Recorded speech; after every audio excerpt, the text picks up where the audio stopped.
안녕하세요, 경화여고 친구들. 네, 오늘은 같이 고려에 대해서 배워보도록 하겠습니다.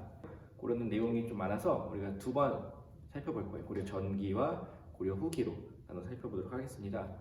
자, 보시면 우리가 고려 전기를 살펴볼 건데, 고려 전기는 언제까지냐면 중요한 왕들부터 좀 볼게요. 처음에 태조 왕건, 네, 왕건 있죠, 왕건 있고요. 그 다음에 쭉 가다가 광종도 중요합니다. 그 다음에 성종, 네, 중요하죠.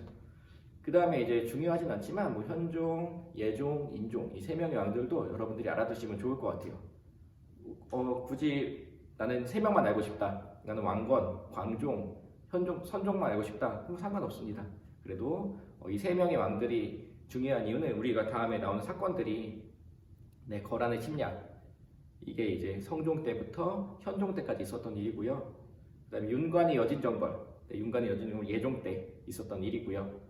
그 다음에 인종 때는 두 개의 중요한 사건, 네, 이자겸의 난과 묘청의 서경천도 운동이 있습니다. 그래서 여러분들이 이 흐름을 기억하실 때 이 왕들도 같이 기억해 두시면 좋을 것 같아요. 네, 그래서 오늘 이렇게 나온 태조 왕건, 광종, 그 다음에 성종, 거란의 침략, 그 다음에 윤관의 여진정벌, 그 다음에 이자겸의 난, 묘청의 서경천도 운동, 이렇게 우리가 살펴보죠. 7가지나 있는데 7가지나 우리 살펴보도록 할게요. 우리 빨리빨리 갑시다. 먼저 처음이니까 우리 고려에 대해 간단하게, 네, 말씀을 해드리면, 네, 고려는 여기 보시면 알겠지만, 네, 918년부터 1392년까지, 네, 아까 얘기했죠. 네, 태조 왕건이 세웠어요.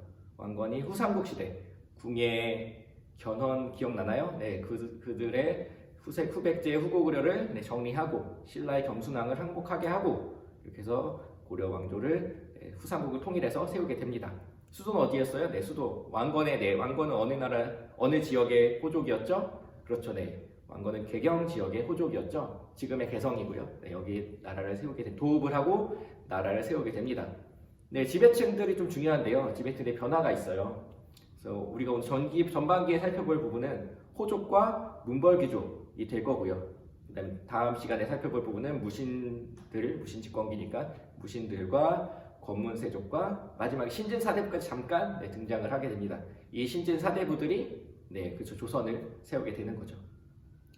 또 호족들은 언제 드러나게 되나, 등장하게 되나요? 그렇죠, 네, 신라 말에 등장하게 되죠. 네, 신라 말에 지배층들을, 진골 귀족들을, 네, 이기고, 네, 호족들이 나라를 차지해서 이제 좋은 나라를 만들기 위해서 했죠. 네, 신라 말에 너무 많은 어려움들이 있었잖아요. 네, 그래서 이제 호족들이 나라를 세웠고, 또 호족들이 또 문벌 귀족이 되면서 고려를 이끌어 가다가 또 나중에 신진사대부들에 의해서 또 나라가 조선으로 바뀌게 되는, 네, 그런 내용들을 살펴보도록 하겠습니다. 그리고 여러분 보시면 알겠지만 여기 팔만대장경이 있거든요. 팔만대장경은 고려시대 대표적인, 네, 문화유산 중에 하나죠. 여러분 다 알고 있을 거예요. 네, 그리고 고려 청자 너무 유명하죠. 특히 뭐 상감, 문의, 운항문의, 매병 이런 거 이제 교과서에 등장하기도 하는데 여러분들 기억하시면 좋을 것 같고요. 그 다음에 금속활자 뭐죠? 네, 상정 고급 예문 지금 남아있진 않아요. 그런데 이제 직지 남아있잖아요. 그래서 청주 흥덕사, 네, 가면 직지를 볼 수 있죠. 그래서 직지가 이제 청주의 박물관이, 인쇄박물관이 있어서 우리가 확인할 수 있습니다. 그리고 부석사 무량수전 너무 유명한 건물이죠. 우리나라에서 가장 오래된 목조 건축물로 우리가 남아있는, 네, 부석사 무량수전도 고려시대, 네, 문화유산입니다. 그래서 특별히 제가 또 쓸데없는 얘기를 해야 되잖아요. 네, 쓸데없는 얘기 해보면 제가 부석사 무량수전 작년에 제 아들 시우와 함께 갔다 왔습니다. 그래서 증거 사진을 제가 가져왔는데 제가 찾아봤는데 우리가 알고 있는 부석사 무량수전 딱 건물 앞에서 찍은 사진이 없더라고요. 또 절 입구에서 뭔가 부석사가 드러날 만한 포인트가 없어요. 시우가 너무, 네, 돌아다니느라고 사진 찍는 틈이 없었나 봐요. 그래서 겨우 건진 사진이 뭐였냐면, 실차렷 이거예요. 네, 이게 뭐냐면 여기가 부석사 무량수전 옆에, 네, 벽입니다. 그 벽에서 시우가 더웠나 봐요. 이때가 5월이었던 것 같은데 지금 되지도 않는 걸로 지금 부채질 하고 있는 거예요. 네, 이거 영상 좀 있더라고요. 그리고 이제 여기 이게 뒤에 전경이 너무 예쁜데 이게 부석산지, 네, 그쵸, 화계산지, 화엄산지 알 수가 없잖아요. 네, 여기서 사진 지금 몇 장밖에 없네요. 네, 아무튼 시와 저는. 네, 이 계단이 엄청 높아요. 많은 계단과 많은 오르막길을 올라가서 네, 부석사 제일 꼭대기에 있어요. 무량수전은 있는데 갔다 왔는데 네, 여러분들에게 멋진 인증사진을 남겨드리지 못했네요. 다음에 한 번 더 여러분들이 갔다 오신 다음에 저에게 인증샷을 보내주시면 제가 네, 올리도록 하겠습니다. 네, 그리고 이 부석사라는 이름은 간단하게 그 부석이라는 게 돌이 떠있다 이런 뜻이에요. 제가 보면 부석이라고 해서 돌과 돌이 이렇게 엄청 큰 가위예요. 가위가 있는데 사이에 틈이 있더라고요. 근데 거기가 떠있다라고 얘기하는 제가 손을 넣어봤는데 제 손이 크지 않아서 길지 않아서 끝까지 못 넣었어요. 네, 그렇게 네, 신기한 기적이 있었던 곳이어서 여기 절을 지었다라고 하더라고요. 네. 네, 이제 갑니다. 본격적으로 태조 왕건부터 가볼게요. 네, 여러분 왕건이 이제 고려를 세웠잖아요.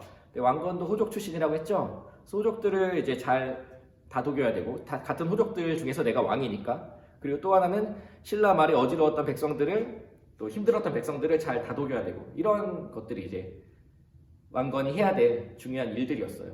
그리고 또 왕건이 고려라고 나라 이름을 지은 이유는 어떤 나라를 계승했다? 고구려를 계승했다. 그래서 고구려를 계승했기 때문에 또 고구려의 영토, 또 고구려를 계승하는 모습들을 보여줘야 되잖아요. 이런 것들이 이제 왕건이 해야 될 과제였던 것 같습니다. 그래서 저 하나씩 볼게요. 북진정책부터 봅시다. 북진정책. 북진정책은 네, 고구려를 계승했다는 얘기예요.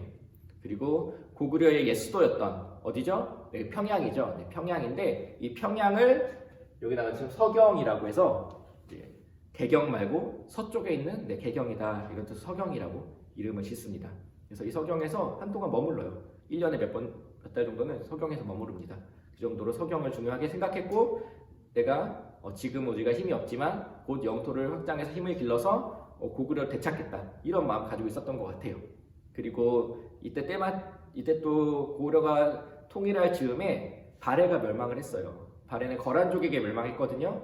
그 발해 유민들을 네, 우리 같은 나라 사람들이잖아요. 네, 같은 고구려를 네, 조상으로 두고 있잖아요. 다 데려와서 포용해주고 그 다음에 특히 발해를 멸망시킨 거란은 네, 원수죠. 거란을 배척하는 이런 정책들을 보여줍니다.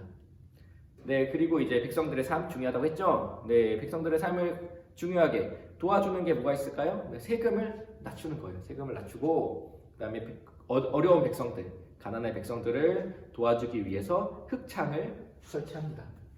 흑창. 이거 보니까 또 갑자기 이 고구려에 뭐가 생각나요?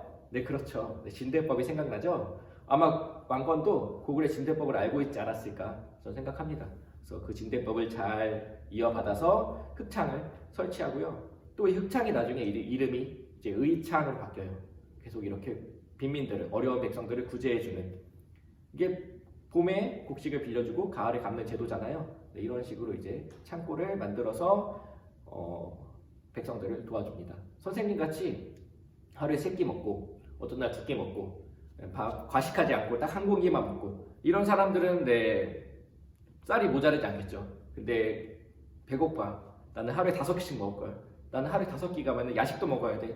나 하루에 2공기씩 먹어야 돼. 이렇게 막 먹다 보면 계획 없이 먹다 보면 네, 갑자기 봄이 되면 쌀이 뚝 떨어지는 거예요.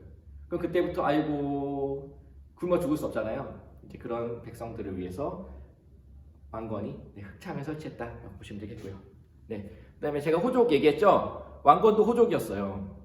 호족이었는데 같은 호족들 중에 나는 왕이고 너는 신하란 말이에요. 이제 그런 것들을 호족들에게 각인시켜야 되고 나의 정당성을 만들어야 되고 이런 호족들을 잘 다독여야 되고 이런 일들이 필요하겠죠. 그래서 이제 호족을 포섭하기도 하고 어떨 땐 견제하기도 하고 당근과 채찍으로 네, 2가지 방식으로 호족들을 견제하거나 포섭하거나 하는데 이 호족을 포섭할 때 제일 많이 사용했던 방법이 네, 성을 주는 거예요. 사성이 성을 준다 이런 건데 어떤 성을 주나요? 네, 그렇죠.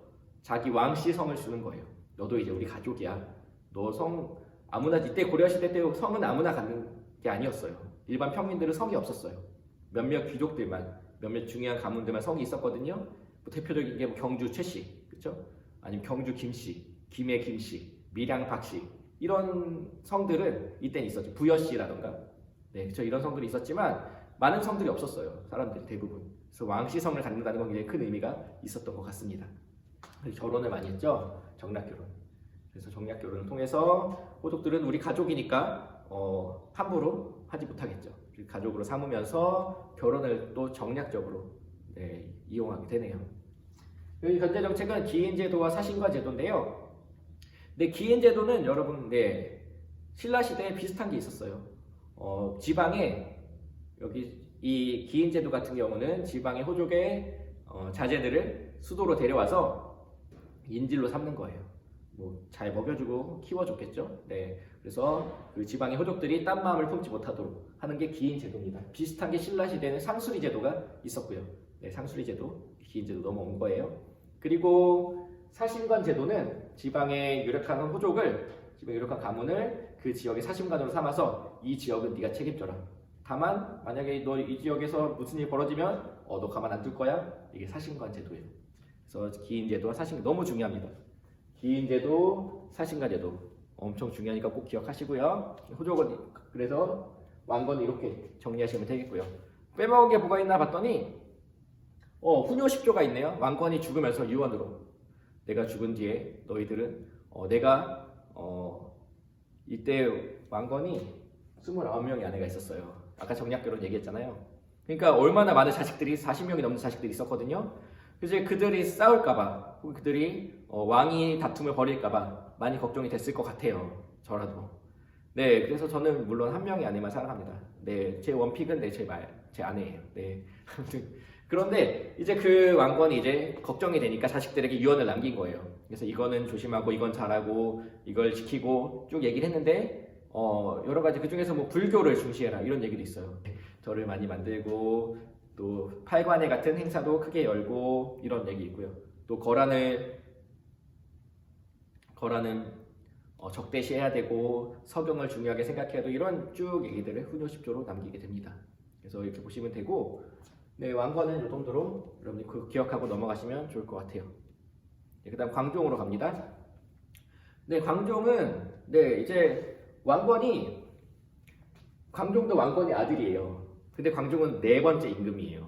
누구랑 되게 비슷하죠? 네, 조선시대 태조 이성계가 왕위를 그 다음 아들에게 물려줬는데 왕자들끼리 싸움이 벌어져서 결국엔 이방원이 왕위를 차지하잖아요. 이방원이 세 번째 임금이었죠. 네, 원래 왕은 왕자에게 물려가기 때문에 이성계의 아들, 그 아들의 아들이 이성계 손자가 세 번째 왕이 돼야 되는데 세 번째 왕도 이성계 아들이었어요. 마찬가지로 여기 고려도 태조의 왕건의 아들의 아들이 4대니까 그래서 광종이 돼야 되는데 광종도 왕건의 아들이에요. 네, 이때도 조선시대 왕자의 난처럼 많은 왕자들이 다투고 벌었고요. 결국에는 광종이 승리를 하게 됩니다. 그래서 광종이 이제 해결해야 되는 문제는 너무 많은 호족들, 너무 많은 자기와 같이 힘을 가지고 있는 많은 세력들이 있었단 말이에요. 호족들도 많았고 왕자들도 많았고 이런 세력들을 정리를 했어야 됐어요. 근데 이들을 정리하기 위해서 이들이 가지고 있는 노비들을 풀어줍니다. 그래서 노비들을 풀어주면서 광종은 왕권을 강화하게 되는 거예요. 왜냐하면 노비가 두 가지를 가지고 있는데, 노비는 하나는 경제, 그리고 다른 하나는 군사예요. 노비들은 개인의 재산이죠. 나라의 재산이 아니에요. 이 노비들은 세금을 내지 않아요. 그 노비를 많이 가지면 가질수록 그 노비를 소유한 귀족의 힘이 늘어나는 거예요. 그 나라의 군대도 가지 않고 나라의 세금도 내지 않으니까. 근데 그 노비들을 해방시켜서 양인으로 바꿔주면 이제 그 양인들은 세금도 내고 나라의 군대도 되고 자연스럽게 호종의 힘은 약화되고 왕의 힘은 올라가는 거죠. 이렇게 해서 광종이 노비양건법을 실시하게 되고요. 그 다음에 새로운 신하들을 뽑아야 되는데, 나의 말을 잘 듣는 신하 어떻게 하면 좋을까 했더니 이제 과거제를 실시하면서 이제 그렇게 새로운 관리의 교체가 가능하게 된 거죠. 신구 세력의 교체가 이루어지게 된 거예요. 또 특히 이 과거제는 중국에서 귀화한 쌍기라는 그 인물의 권위를 따라서 만들게 됩니다. 과거제 잠깐 살펴보면, 과거제는 고려시대 과거제는 약간 좀 조선시대와 차이가 있는데, 문과, 잡과, 승과, 특히 승과가 있어요. 문과는 관리를 뽑는 거고, 잡과는 기술관을 뽑는 거고, 승과는 스님을, 이때 나라의 왕사, 국사라 그래서 나라의 종교가 불교니까, 그래서 이 스님들을 뽑는 시험이 있었고요. 또 뭐가 없었냐면, 그렇죠, 무과가 없어요. 무신을 뽑는 시험이 거의 실시되지 않았습니다. 이때는 문신들을 우대하는 사회 분위기가 있었어요. 그게 결국엔 나중에 무신정변을 일으키는 시발점이 도화선이 되는 거죠. 그래서 이제 이 과거에는 양민 이상만 실시가 의시가 가능했는데, 실제로는 귀족이나 중인들 중심으로 이 과거제를 볼 수가 있었습니다. 그래서 과거제를 이렇게 실시하면서 신구 세력의 교체를 광종이 자연스럽게 이루었다라고 보시면 되고요. 그리고 광종이 스스로를 황제라고 칭했어요. 나는 황제다. 그러니까 이제 왕권을 강화하기 위한 최고의 노력인 거죠. 방법인 거죠. 그래서 광종이 독자적인 연호를 사용합니다. 광덕, 준풍이라는 연호를 사용하게 되고요. 광교토 대왕도 자기의 힘을 과시하고 왕권 정당화하기 위해서 연호를 사용했잖아요. 그런 것들을 본따서 이제 광종도 이제 연호를 사용하게 된 것 같아요. 이렇게 해서 연호를 사용했다는 거 알아두시고 광종 이렇게 정리하시면 될 것 같습니다. 네, 네 그렇죠.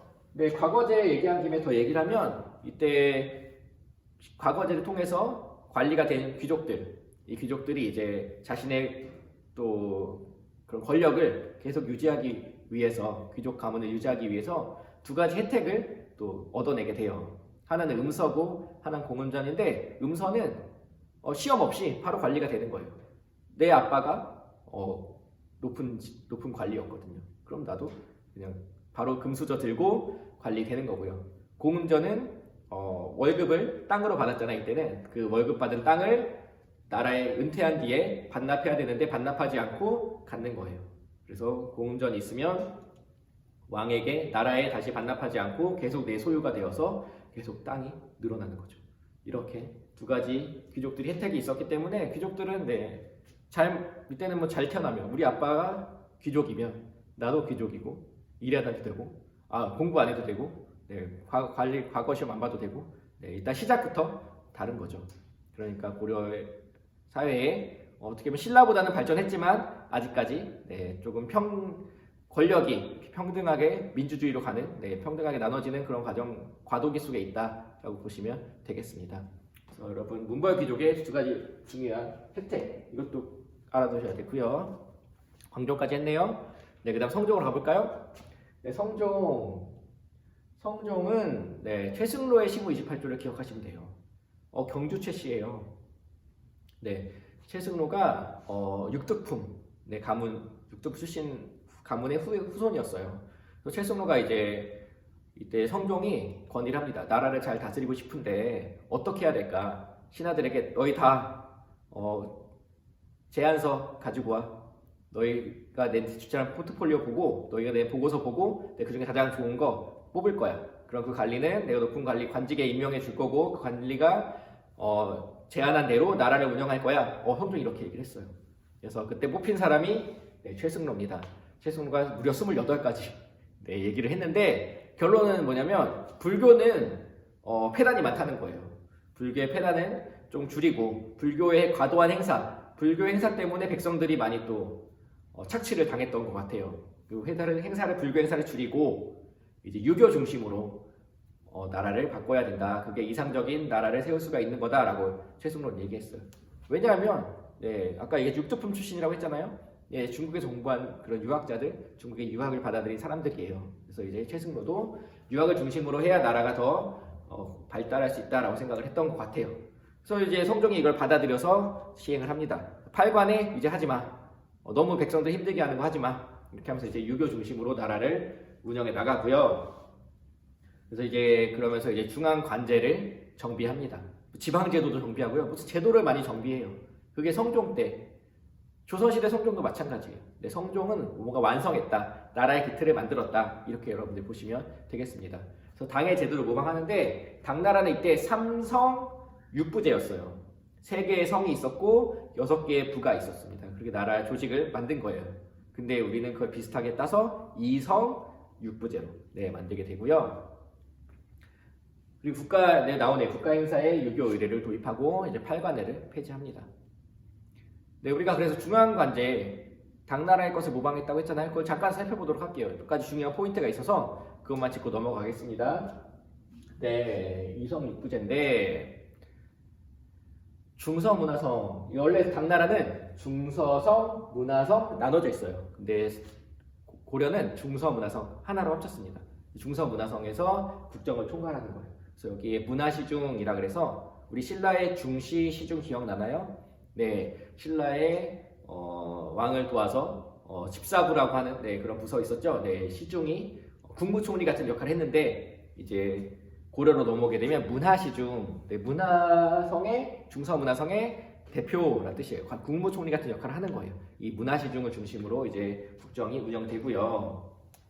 그리고 상서성은 네, 육부를 관리하는 거예요. 이호, 예병, 형공 이렇게 6가지 있죠. 뭐 예절, 그다음에 공사 짓는 거, 군대, 그다음에 뭐 세금 걷는 거 이런 것들 이호, 예병, 형공이라 그래서 6개의 부를 관리합니다. 그리고 중추원이라는 것이 또 있어요. 중추원은 왕명을 전달하거나 군사 기밀을 맡는 왕의 최측근들이 중추원에 뽑히게 됩니다.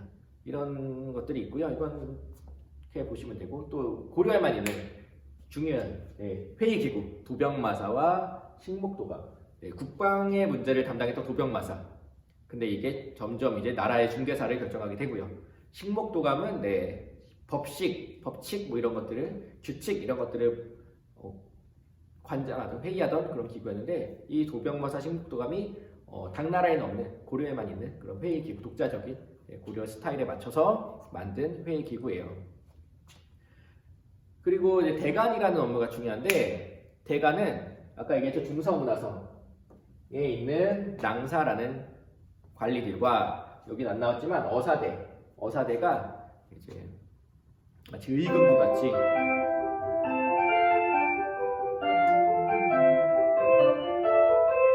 제가 학교에서 녹화하다 보니까 종이 자꾸 치네요. 네, 어사대가 이제 그런 풍속을 규율하고 잘못한 일을 사람이 있으면 잡는 그런 이제 부서였는데 여사대의 관리들이 모여서 만들어진 게 대간이에요. 이 대간이 굉장히 중요한데 왜냐하면 견제하는 기능을 하기 때문에 그래요.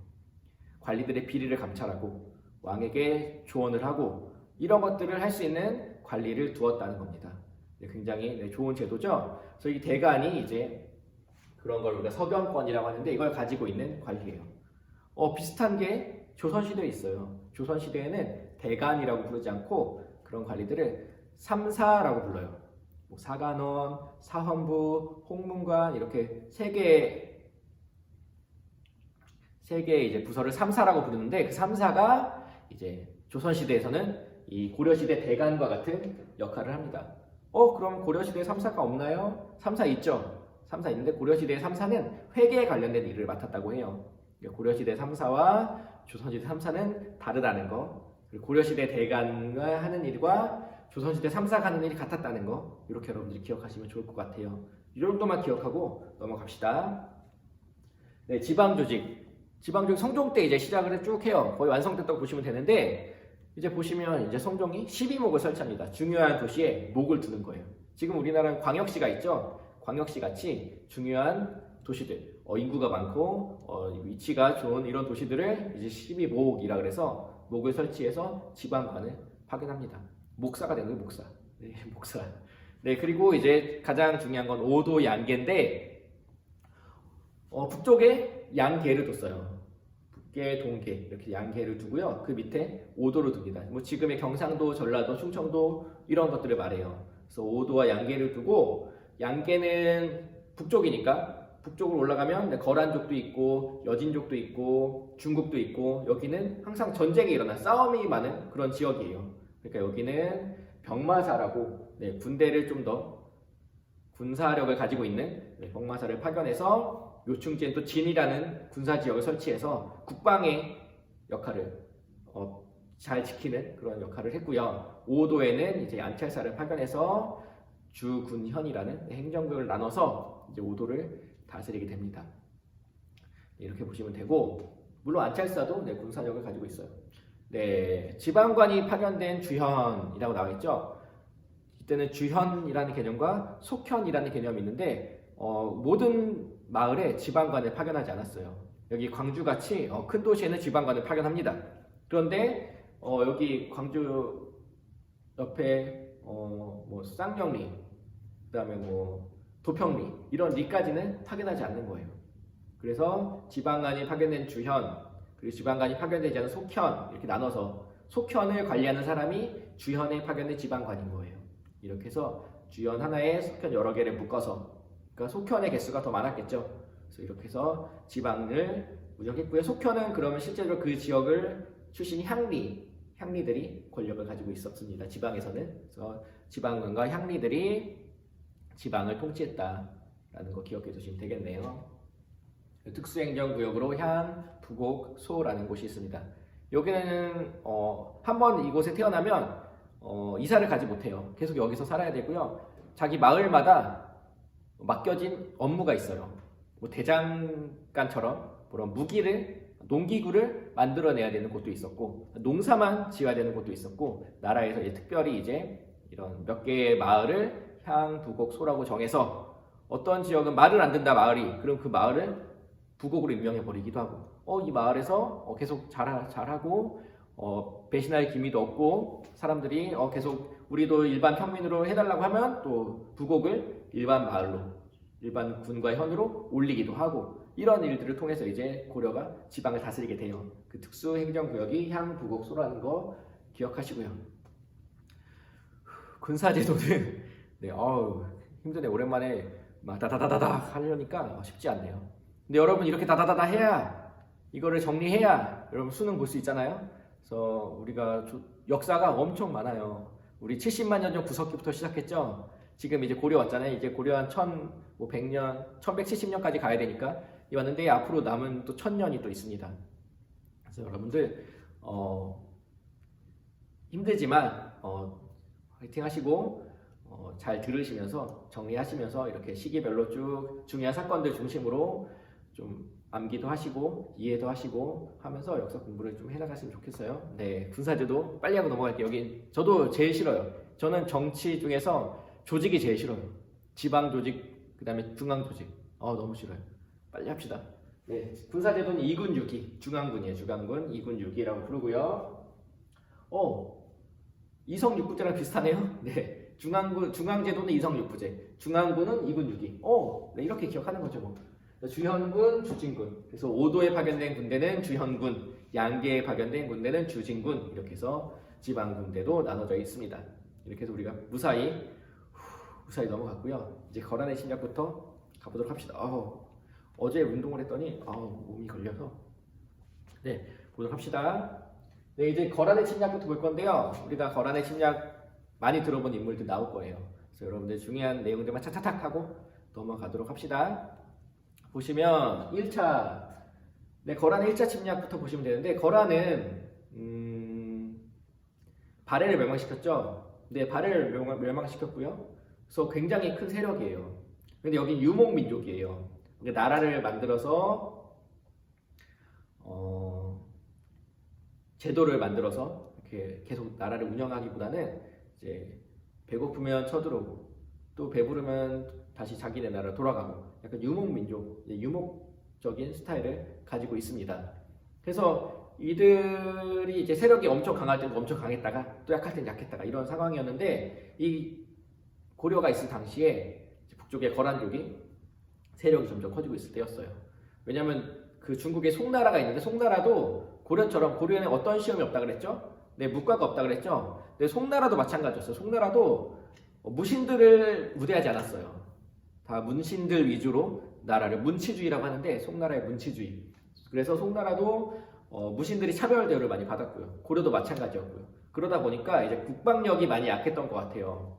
그런 상황에서 이제 거란은 힘이 셌고, 거란이 이제 힘이 세지니까 이제 고려에게 압박을 가한 거예요. 너 왜 송나라랑만 친하게 지내냐?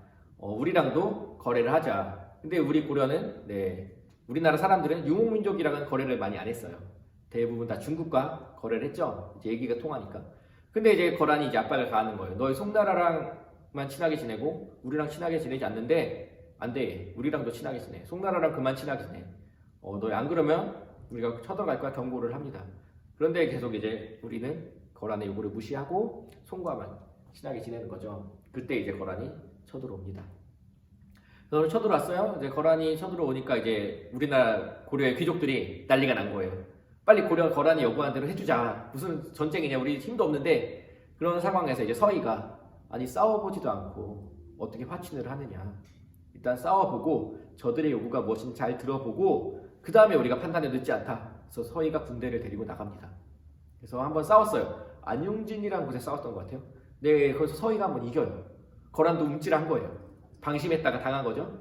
그래서 이제 거란도 살짝 당황하고, 고려도 우리가 할 수 있나 보다 자신감이 찼을 때, 그때 서희가 단판을 지으러 가는 거예요. 단판도 아무 때나 지으면 안 됩니다.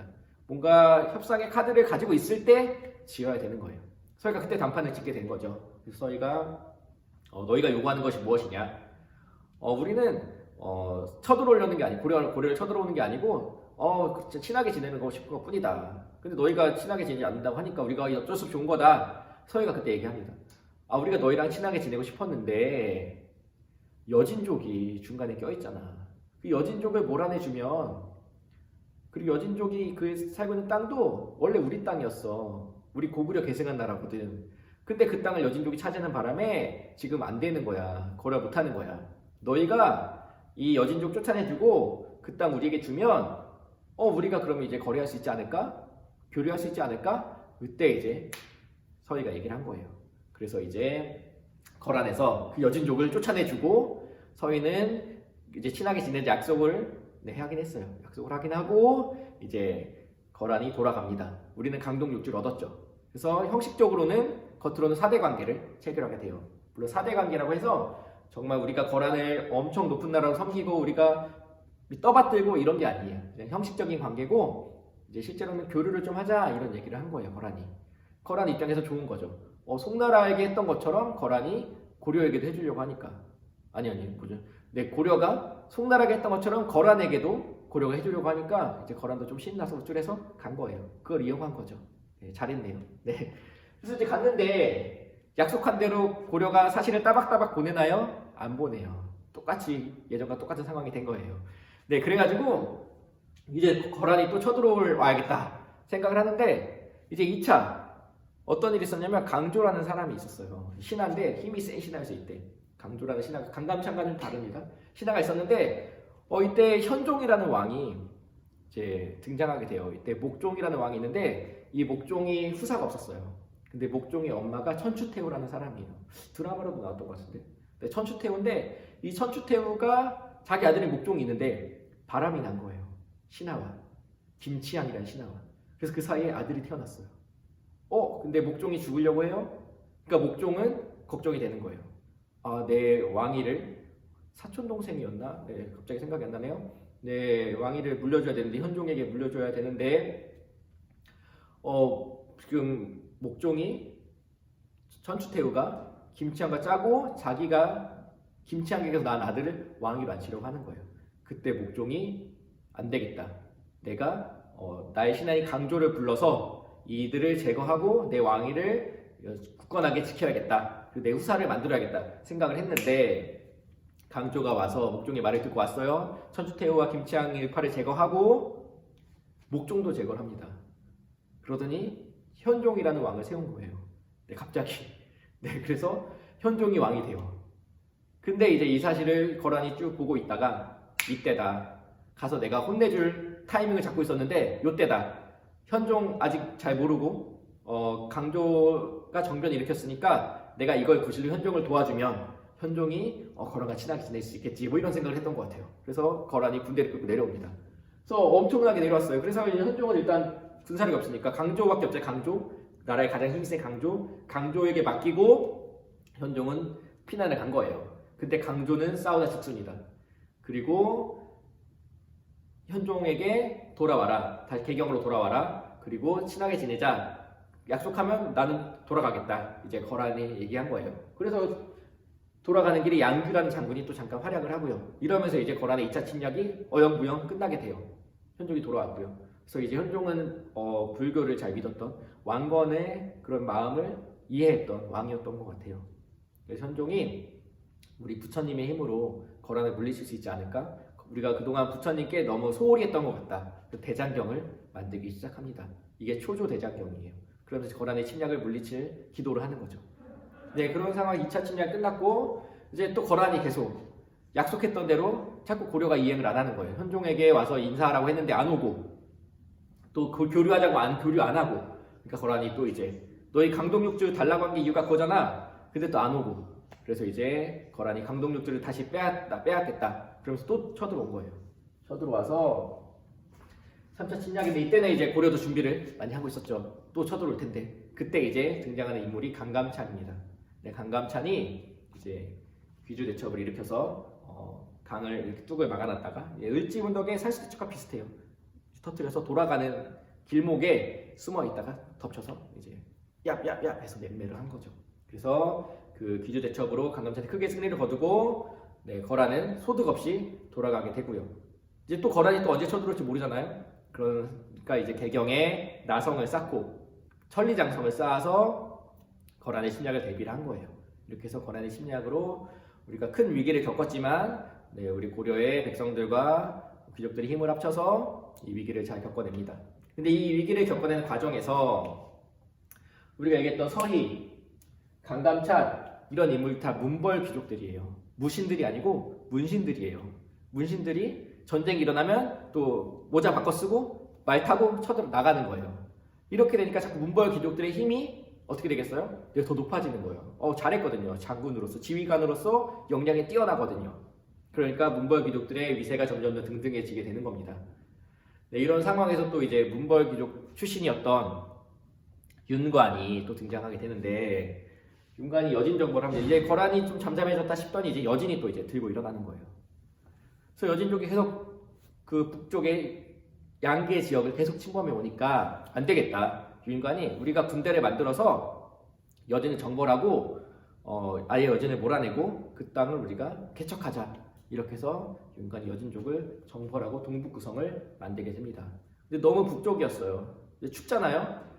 이제 새로 이사를 해야 되니까 거기다 성을 쌓고 사람들이 살아야 되니까 여기 사는 사람들 너무 힘든 거예요. 지키기도 어렵고. 그래서 모르겠다. 성을 버리고 비워두고 다 내려옵니다.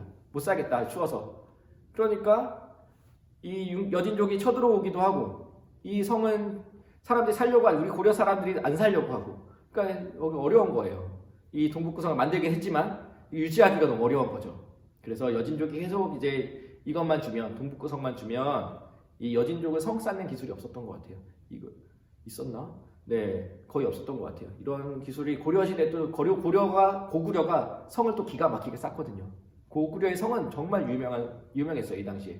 그러니까 아마 고려도 그 기술을 이어받았겠죠. 네, 그래서 이제 계속 달라고 하니까 지키기도 어려운 김에 어차피 주면서 생색이나 내자. 그래서 여진족에게 줍니다. 이거 줄 테니까 다시는 더 밑으로 내려오지 말고 여기에서 너희 살아라. 그리고 여진족이 알겠다고 하고 살면서 이제 힘을 길러서 금나라를 세웁니다. 그러더니 금나라가 이제 고려에게 거란족이 했던 것처럼 사대 관계를 요구하고 조공을 요구하고 이렇게 또 하기 시작한 거예요. 이게 참 은혜를 원수로 갚네요. 이게 고려는 항상 피곤했던 거예요. 여진족, 거란족이 이제 잠잠해지니까 여진족이 또 쳐들어오네요. 나중에 여진족이 잠잠해지면 어떻게 되는지 알아요? 몽골족이 또 쳐들어오는 거예요. 그래서 몽골족이랑 다 끝나면 이제 홍건적, 왜구, 네, 계속해서 외침에 시달렸던 나라가 고려입니다. 아무튼 근데 여진족 금나라가 건국하게 되는 상황이 이제 고려 전기까지 이어지게 되고요. 근데 여러분들이 제가 한 명 여러분들이 알았으면 좋겠는 인물이 있어요. 인물. 우리가 윤관도 문벌 귀족 출신이에요. 윤관도 우리가 잘 알고 있지만 이 척준경이라는 인물도 여러분들이 알 필요가 있어요. 척준경이라는 인물은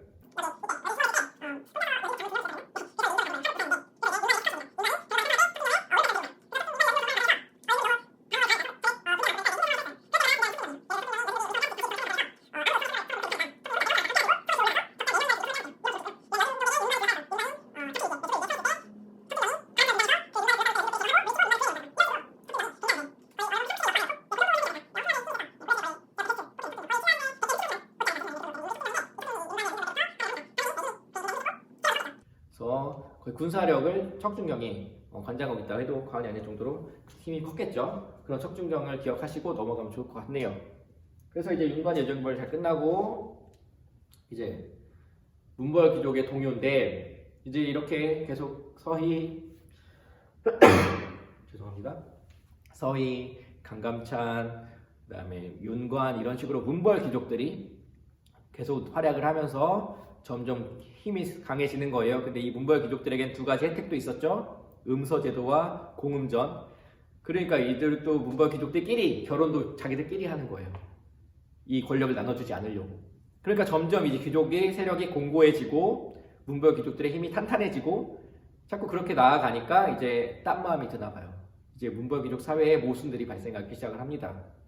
대표적인 모순 두 가지가 여기 나와 있는 두 가지 사건인데 이게 인종 때인데 이자겸의 난이 일어나고 나서 한 10년 있다가 묘청의 서경춘도 운동이 일어났어요. 그 두 가지 사건이 거의 동시에 일어난 거 보시면 돼요. 그 당시에 굉장히 문벌 귀족 사회 동요가 심했는데 우리 이자겸의 나부터 잠깐 보시면 이자겸은 여기 나와 있죠. 인종에게 자기 딸을 보냈고요. 인종의 아버지에게도 자기 딸을 보내요. 그러니까 자매가 언니가 결혼한 사람이 있고 그다음에 언니와 그 왕에 결혼한 그 밑에 아들이 여동생과 결혼하게 된 거예요. 굉장히 복잡하죠? 네, 이모의 아들과 결혼한 건가요? 네. 아무튼 그런 상황에서 이모의 아들, 그러니까 이모의 동생과 결혼한 거네요. 네, 이모의 동생과 결혼을 한 거예요. 그래가지고 이렇게 복잡하게 얽히는데 이제 이 과정에 이자겸이 있는 거죠. 이자겸이 이렇게 되니까 왕의 사위이자 장인이니까 엄청나게 이제 힘이 세진 거예요. 그 이자겸이 계속 힘이 세지니까 거의 왕절이 가라예요. 내 생일은 이제 국정일이야. 그러면서 국정일로 삼고 뭐 이런 식으로 힘이 너무 세지니까 이제 신하들도 왕에게 얘기하기 전에 이자겸에게 막 먼저 가서 얘기하고 이자겸이 막 그러면서 부정부패를 막 하고 잘하는 게 있죠. 메간매직 항상 이런 데 등장하잖아요. 메간매직 하고 이러면서 이제 이자겸의 권력을 막 세력을 확대해 나가니까 인종이 이제 걱정이 된 거예요. 안 되겠다. 이자겸이 더 힘이 세지기 전에 또 이때 어떤 소문이 돌았냐면 18자위왕이라 그래서 18자를 가진 사람이 왕이 된다 이런 소문이 있었어요. 이 18자를 이렇게 한자말 풀인데 합치면 18자 이씨예요. 이씨가 왕이 되는 소문이 퍼진 거예요. 항상 이런 소문이 또 퍼지죠 이럴 때. 근데 이씨가 왕이 된다고 할 때 그 이씨의 가장 유력한 인물이 누구예요? 이자겸이죠. 그러니까 인종이 걱정이 된 거예요. 인종도 약간 미신을 많이 믿었던 것 같아요. 그래서 이제 이 당시에는 토속신앙, 풍수지리, 도참사상 이런 게 이 고려시대 또 민간 신앙이었으니까 그런 걸 믿었겠죠. 걱정이 되니까 이자겸이 나를 죽이고 왕이 되려나 보다. 잠이 안 오겠죠. 안 되겠다. 먼저 우리가 이자겸을 제거하자. 근데 이자겸이 척준경을 데리고 있었어요. 이자겸의 아들과 척준경의 딸이 결혼을 해요. 그러니까 이제 이자겸 척준경 사돈지간이 된 거죠. 그런 상황에서 이제 이자겸이 권력을 더 행사할 수가 있었던 거예요. 그래서 이제 이렇게 하고 있으니까 이자겸을 먼저 공격해야겠다. 그렇게 했는데 이자겸과 척준경이 먼저 알아차린 거죠. 그러더니 이제 화가 난 거예요. 아니 우리는 아무 생각도 없어. 우리는 왕이 된다고 하지도 않았는데 우리가 반란 일으킨 것도 아닌데 화가 나네 화가 나. 그러더니 이제 이자겸과 척준경이 먼저 움직였어요. 척준경이 군대를 끌고 궁궐로 들어가서 궁궐에 불을 질렀다기 불이 난 것 같아요. 불이 나고 인종을 인질로 삼아서 이자겸의 집에다가 가둬놓고 이렇게 해서 이자겸의 난이 시작이 됩니다. 그래서 이제 인종은 갇혀 있는 상황이고 이자겸은 이제 왕이죠. 왕처럼 이제 행동을 하고 그런 상황에서 이자겸이 인종에게 왕위를 물려줄 것을 계속 요구하는 거예요. 이렇게 되니까 이제 인종도 미치겠고 이자겸은 계속 욕심이 나고 권력은 점점 세고 이런 상황에서 인종이 척준경을 살살 꼬십니다. 척준경에게 이제 말하는 준경아 너는 원래 왕에게 충성하는 사람이 신하잖아. 너 우리 윤관의 연정벌 윤관에 이렇게 안 가르쳤잖아. 이렇게 얘기했는지 모르겠지만 그래서 이제 척준경을 살살 꼬셔서 척준경이 이제 처음에는 이자겸과 같이 이렇게 지내려고 하다가 한번 이자겸의 아들과 이자겸의 아들이 이자겸의 노비가 척준경의 노비한테 뭐라고 했었나?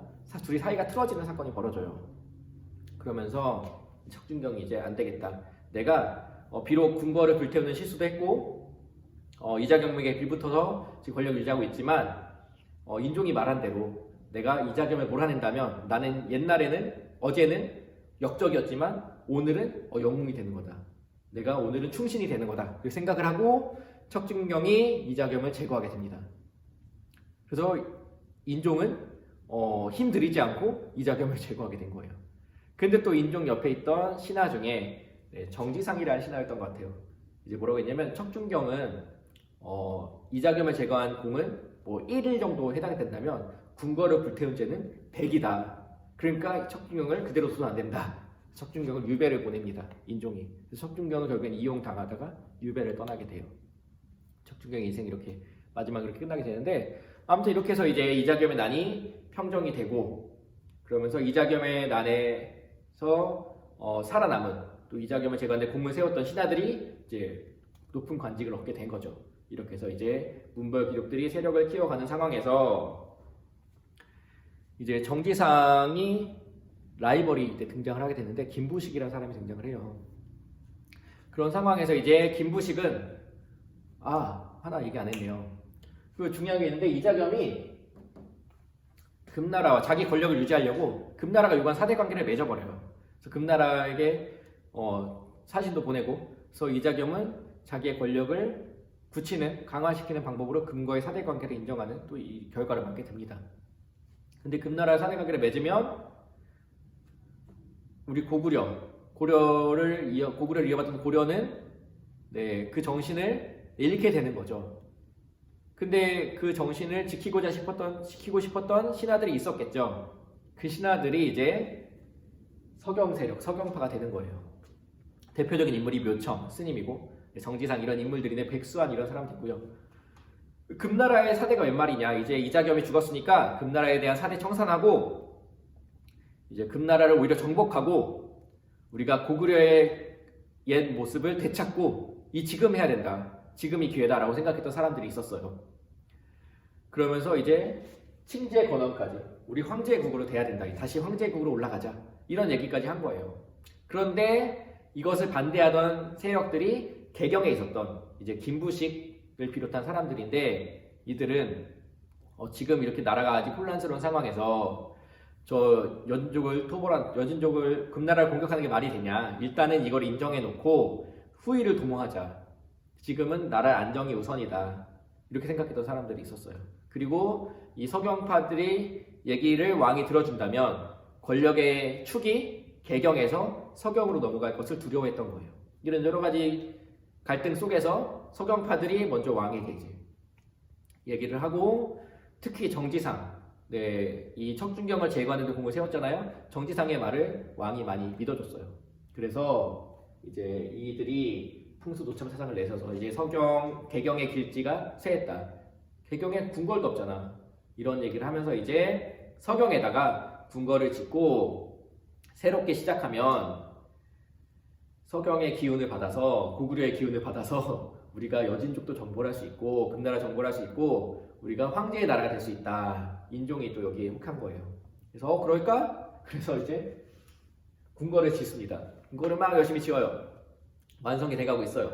근데 이제 개경파들은 안 되는 거죠. 서경 가면 안 됩니다. 저들의 속셈은 따로 있습니다. 저들이 왕을 모신 다음에 왕을 제거하고 자기들이 나라를 만들려고 하는 겁니다. 막 별의별 얘기를 다 했어요. 그래서 근데 또 원래 개경에 지금까지 한 200년 가까이 있었으니까, 200년이 넘었구나. 200년 넘게 있었으니까 이제 이들의 의견도 무시할 수가 없는 거죠. 인종은. 그래서 고민에 빠집니다. 어떻게 해야 될까 고민하고 있는데 계속 묘청은 서경에 오라고 얘기를 하고 있고, 그런 상황에서 이제 서경에 갔는데 묘청이 이제 급했나 봐요. 안 되겠다. 이 풍수노참 사상을 한 번 더 보여줘야겠다. 그래서 기름 먹은 떡을 그 궁궐 서경 강물에 떨어뜨려 놓습니다. 그래서 왕이 지나갈 때쯤에 떨어뜨려서 그게 마치 기름띠가 형성되면서 이게 용의 침이라고 얘기했거든요. 용의 침처럼 보였나 봐요. 그래서 묘청이 이제 왕을 모셔다가, 보십시오. 서경이 지금 용의 기운이 서려 있습니다. 여기 용의 침이 흘러가는 게 보이지 않습니까? 이러면서 이제 설득을 한 거예요. 근데 그게 들켰습니다. 김부식이 알아차렸나 봐요. 그래서 왕은 이때부터 묘청을 의심하기 시작했고, 묘청이 정말로 자기를 꼬시는 이유가 자기를 죽이고 스스로 왕이 되려고 한다고 생각을 했던 것 같아요. 그래가지고 이제 묘청의 그런 서경천도 운동이 거의 다 진행될 쯤에 왕이 김부식의 태클로 인해서 중단을 선언합니다. 그렇게 되니까 이제 묘청은 더 조바심이 난 거예요. 내가 이렇게 되면 힘으로라도 데려와야겠다. 묘청이 서경에서 나라를 세우고 반란을 일으킵니다. 그 나라 이름이 대위국이고 연호는 1000개예요. 이렇게 되니까 이제 김부식은 더 이제 얘기를 한 거죠. 봐봐라. 지금 묘청의 속셈은 따로 있었다. 이렇게 되면서 이제 인종이 김부식에게 토벌대를 주어서 토벌군을 주어서 김부식 군대를 끌고 서경에 가서 이제 묘청의 난을 진압하게 되는데요. 묘청의 난은 이렇게 실패로 끝나게 돼요. 근데 이 과정에서 김부식은 자기에게 방해가 된다고 생각했던 세력을 같이 제거하는데 정지상, 윤원희 등도 함께 제거를 합니다. 윤원희는 윤관의 아들이에요. 네, 어쨌든 윤관의 아들이니까 윤원희의 생각도 네, 고구려 계승 의식과 더 가까웠겠죠. 근데 김부식은 네, 신라 출신이었어요.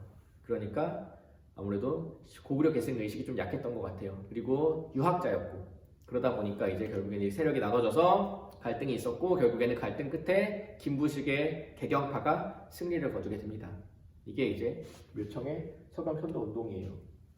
이 이후에는 이제 점점 더 문벌 귀족들의 힘이 공고해지고 문벌 귀족들의 부패도 심해지고 이렇게 되는 거죠.